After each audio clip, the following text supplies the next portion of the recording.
जय श्री कृष्णा, राधे राधे। आज इस वीडियो में हम आपको बताने जा रहे हैं नवरात्रि के समय घट या कलश की स्थापना विधि क्या होती है, उसके नियम क्या होते हैं, साथ ही साथ इसमें क्या क्या सामग्री लगती है और घट स्थापना करते समय उसमें देवी देवताओं का आवाहन किस प्रकार किया जाता है। आइए जानते हैं कलश स्थापना विधि। नवरात्रि घट स्थापना को कलश स्थापना भी कहा जाता है। कलश को सुख समृद्धि ऐश्वर्य देने वाला तथा मंगलकारी माना जाता है। कलश के मुख में भगवान विष्णु, गले में रुद्र, मूल में ब्रह्मा और मध्य में माँ देवी शक्ति का निवास माना जाता है। नवरात्रि के समय ब्रह्मांड में उपस्थित शक्तियों का घट में आवाहन करके उन्हें कार्यरत किया जाता है। इससे घर की सभी विपदादायक तरंगें नष्ट हो जाती हैं तथा घर में सुख, शांति तथा समृद्धि बनी रहती है। नवरात्र में कलश स्थापना का विशेष महत्व होता है। चैत्र शुक्ल पक्ष के प्रतिपदा के दिन ही कलश की स्थापना की जाती है। यह कलश पूरे 9 दिन तक निर्धारित स्थान पर रखा जाता है। पूरे 9 दिन तक इसी कलश के पास भक्तगण माँ दुर्गा के सभी 9 स्वरूपों की पूजा और अर्चना करते हैं और माँ से अपनी मनोकामना की पूर्ति हेतु प्रार्थना करते हैं। आइए अब जानते हैं कलश स्थापना हेतु आपको क्या क्या सामग्री चाहिए होगी। कलश स्थापना के लिए एक कलश मिट्टी का होता है। आप सोने, चांदी या तांबा धातु से बना कलश का भी प्रयोग कर सकते हैं, परंतु ध्यान रहे कि कलश स्टील, लोहे, एल्युमिनियम या किसी अन्य धातु का ना हो और साथ ही साथ प्लास्टिक का प्रयोग तो बिल्कुल भी ना करें। कलश में भरने के लिए शुद्ध जल तथा गंगा जल लें। यदि आपसे संभव हो तो गंगा जल के साथ साथ कुछ और पवित्र नदियों के जल का भी मिश्रण उस कलश के लिए ले लें। दूसरी चीज जौ, और जौ बोने के लिए मिट्टी का पात्र, जौ बोने के लिए शुद्ध साफ की हुई मिट्टी भी चाहिए होती है। आम के 5 पत्ते, पानी वाला जटा नारियल, नारियल पर लपेटने के लिए एक लाल कपड़ा, फूल माला, मौली, इत्र, साबुत सुपारी, दूर्वा, कलश में रखने के लिए द्रव्य, कलश ढकने के लिए ढक्कन और ढक्कन में रखने के लिए अक्षत तथा नारियल और कपड़े को बांधने के लिए कलावा। ये सभी सामग्री आपको कलश स्थापना के समय ज़रूरत लगती है। आइए अब बात करते हैं कि कलश स्थापना किस स्थान पर की जाए। नवरात्रि में कलश स्थापना के लिए सर्वप्रथम प्रातःकाल नित्य क्रिया से निवृत्त होने के बाद स्नान करें, नए कपड़े धारण करें अथवा स्वच्छ कपड़े पहनकर ही पूजा का आरंभ करें। कलश स्थापना के लिए अपने घर के उस स्थान को चुनें जो पवित्र स्थान हो, अर्थात घर में, मंदिर के सामने, निकट या मंदिर के पास। यदि इस स्थान में पूजा करने में दिक्कत हो तो घर में ही ईशान कोण या उत्तर पूर्व दिशा में एक स्थान का चयन कर लें और उसे गंगा जल से शुद्ध कर लें। आइए आप जानते हैं कि कलश में जिस जौ पात्र का प्रयोग होता है वह किस प्रकार हो। सर्वप्रथम जौ बोने के लिए मिट्टी का पात्र लेना चाहिए। इस पात्र में मिट्टी की 1 अथवा 2 परत बिछा लें। याद रहे मिट्टी भी शुद्ध होनी चाहिए। इसके बाद जौ बिछा लेने चाहिए और इसके ऊपर फिर से एक बार मिट्टी की परत बिछा दें। अब पुनः एक परत जौ की बिछा लें और जौ को इस बार चारों तरफ ऐसे बिछाएं जैसे वे कलश पात्र के ऊपर ही बिखरे हुए दिखाई दें। वो नीचे मिट्टी में पूरी तरह से दबे ना। इसके ऊपर पुनः मिट्टी की एक हल्की परत बिछाएं, परंतु जौ पूर्ण रूप से न दबाएं।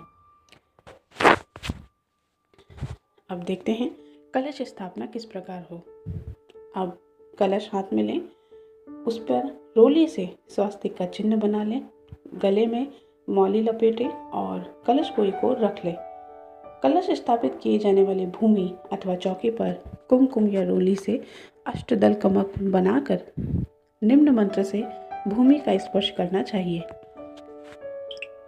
ओम भूरसी भूमिरस्य दितिरसि विश्वधाया विश्वस्य भुवनस्य धरत्री पृथ्वीं यक्ष पृथ्वीं द्रीं ह पृथ्वीं माहि सिम।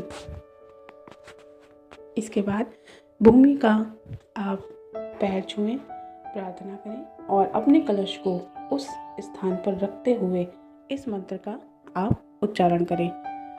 ओम आ जिग्न कलशम महत्वम त्वा विशन्ति बंधवा पुनर्रुजा निवर्तस्व साहा न सहस्त्रम दुक्ष्वोरुधारा पयस्वती पुनर्मा विशिता द्रयी। इस मंत्र को पढ़ते हुए कलश हाथ में लिए हुए और इसका मंत्रोच्चारण दोबारा से करते हुए कलश में गंगा जल मिला हुआ जल छोड़ें। उसके बाद क्रमशः चंदन, धूप, पवित्री, सप्तमृत्तिका, सुपारी, पंचरत्न द्रव्य कलश में अर्पित करें। पुनः पंचपल्लव, बरगद, गूगर, पीपल, पाकड़ व आम कलश के मुख पर रखें। अनंतर कलश को वस्त्रों से अलंकृत करें। तत्पश्चात चावल से भरे पूर्ण पात्र को कलश के मुख पर स्थापित करें।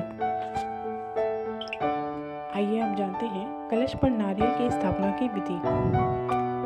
इसके बाद नारियल पर लाल कपड़ा लपेट लें, उसके ऊपर से मौली लपेट दें। आप नारियल को कलश के ऊपर रख दें। नारियल के संबंध में शास्त्रों में कहा गया है, अधोमुखम शत्रु विवर्धनाय ऊर्ध्वस्य वस्त्रम बहुरोग वर्ध्य प्राचीमुखम विद विनाशनाय तत्पश्चात शुभम सुमुख्यम नारिकेलम। अर्थात नारियल का मुख नीचे की तरफ रखने से शत्रुओं की वृद्धि होती है, नारियल का मुख ऊपर की तरफ रखने से रोग बढ़ते हैं, पूर्व की तरफ नारियल का मुख रखने से धन का विनाश होता है। इसलिए नारियल की स्थापना के समय हमेशा इस बात का ध्यान रखें कि उसका मुख साधक की तरफ ही रहे। ध्यान रहे कि नारियल का मुख उसी के सिरे पर होता है, जिस तरफ से वह पेड़ की टहनी से जुड़ा हुआ होता है। आइए अब जानते हैं देवी देवताओं का कलश में आवाहन किस प्रकार करें।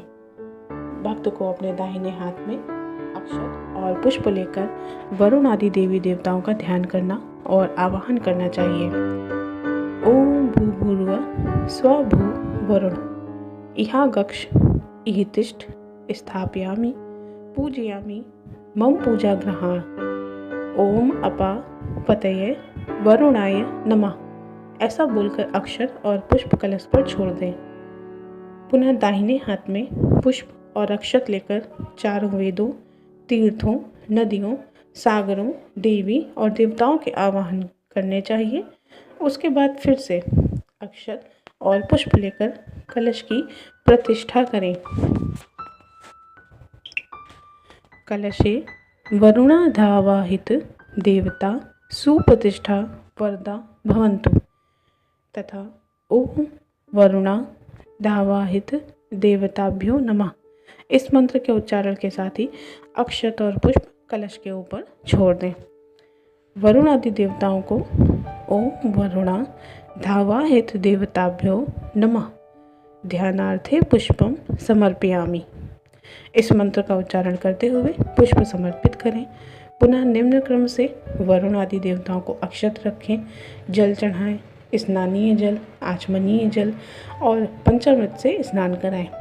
जल में मलय चंदन मिलाकर उन्हें स्नान कराएं, शुद्ध जल से स्नान कराएं, आचमनीय जल चढ़ाएं, वस्त्र चढ़ाएं, यज्ञोपवीत चढ़ाएं, उपवस्त्र चढ़ाएं, चंदन लगाएं, अक्षत समर्पित करें, फूल और फूलमाला चढ़ाएं, द्रव्य समर्पित करें, इत्र आदि चढ़ाएं, दीप दिखाएं, नैवेद्य चढ़ाएं, सुपारी, इलायची, लौंग सहित पान चढ़ावें, द्रव्य दक्षिणा समर्पयामि।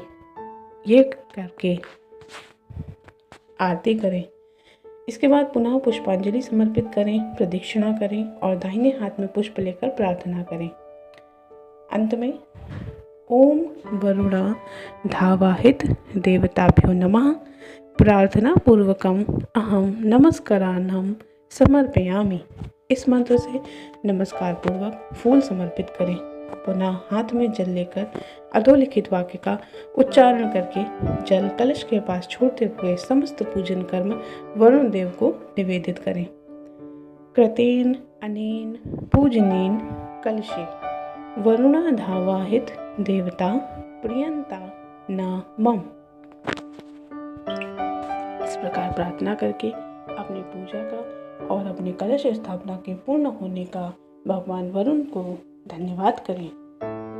तो दोस्तों, नवरात्रि पर की जाने वाली कलश स्थापना की यह थी संपूर्ण विधि, पूजा सामग्री और साथ ही साथ नारियल की स्थापना तथा देवी देवताओं का आवाहन। आशा है आपको ये जानकारी अच्छी लगी होगी। जय श्री कृष्णा।